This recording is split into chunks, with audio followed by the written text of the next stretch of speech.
here she is, folks. Former White House Press Secretary Jen Psaki officially starting her new career, her new role at NBC News. It is official. She tweeted a badge, John, of her first day. So she's over there.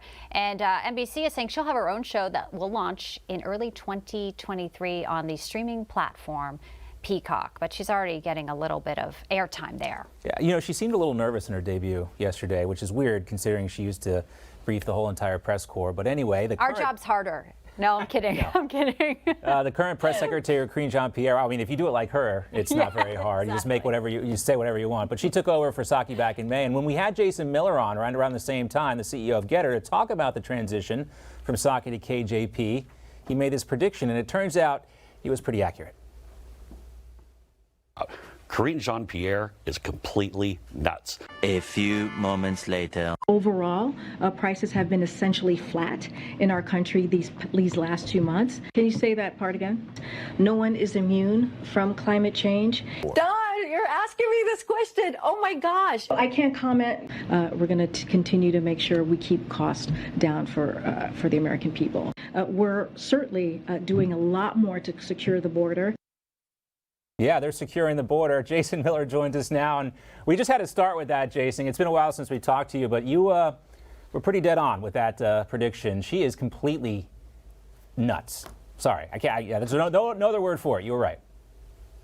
No, I mean, the reality is you can't fix crazy, but now we have the White House edition. When you put a crazy person in as the mouthpiece for the White House, they're going to say crazy things, whether it be the Nordstrom pipeline, which was one of my absolute favorites, especially since our New York headquarters is right on top. And don't forget about Nordstrom 2, which is like the Nordstrom Rack pipeline, right?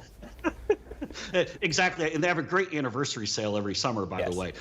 But Karine Jean-Pierre doesn't know what she's doing. When you take that and you mix it with the fact of someone who's very ideologically driven on the left, you get pure crazy. And that's why we're seeing nutty statement after nutty statement. And it's almost as though she's getting a pass, though, from the mainstream media. It's like getting a participation trophy or something of that nature, because they see the rest of the Biden White House as such a disaster. They're like, well, she's trying. Yeah. Participation trophies. That's very 2022, isn't it, Jason? Someone who is perhaps 10,000 million times better that we never thought we would say was Jen Psaki. But Jason, as it relates to the midterms, President Trump, do you agree with what Jen Psaki said in her MSNBC debut, that President Trump is energizing Democrats as long as he's in the news? And in case you missed it, let's play that clip for our viewers.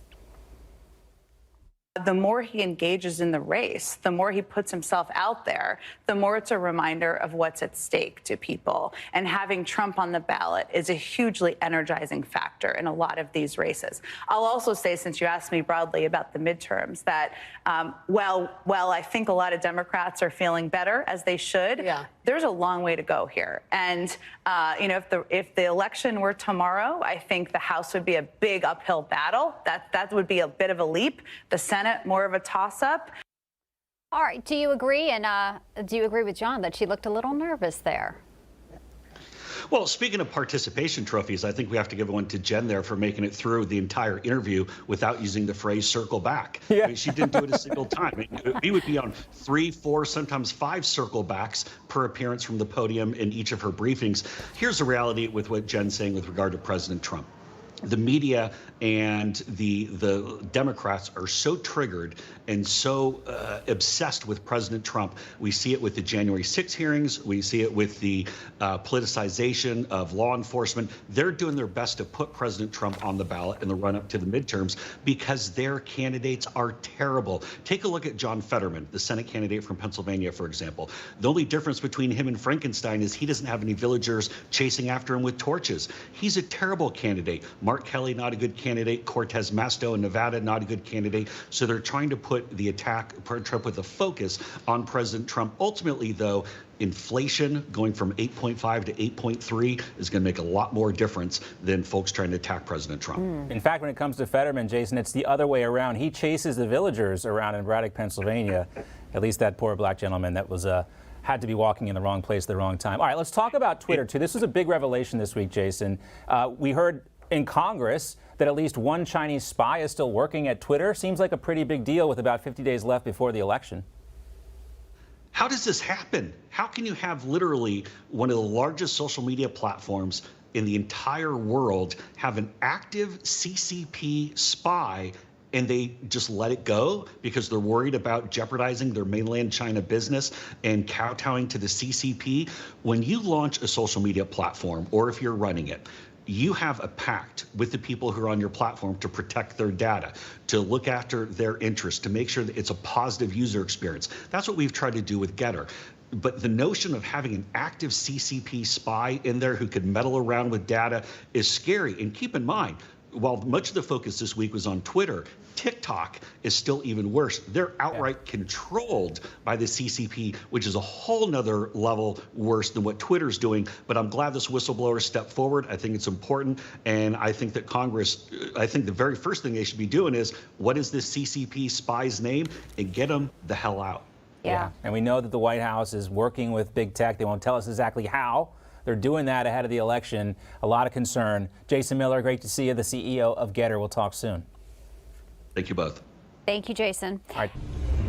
Hey guys, it's Rob Carson. September is historically the worst performing month for the stock market, so you better be ready for it. The Fed continues to aggressively raise rates, and JP Morgan is forecasting another mega rate hike September the 21st. Is that why Jamie Dimon said an economic hurricane is coming our way? Well, gold and silver have remained remarkably stable despite the Fed aggressively raising rates today. The Patriot Gold Group has a special incentive for Newsmax viewers. Huge! Now precious metals investors can enjoy the no-fee-for-life gold and silver IRA on qualifying rollovers, or enjoy free, discreet, insured shipping on all direct gold and silver purchases. Here's the number, 800-356-4470. Call 800-356-4470 today.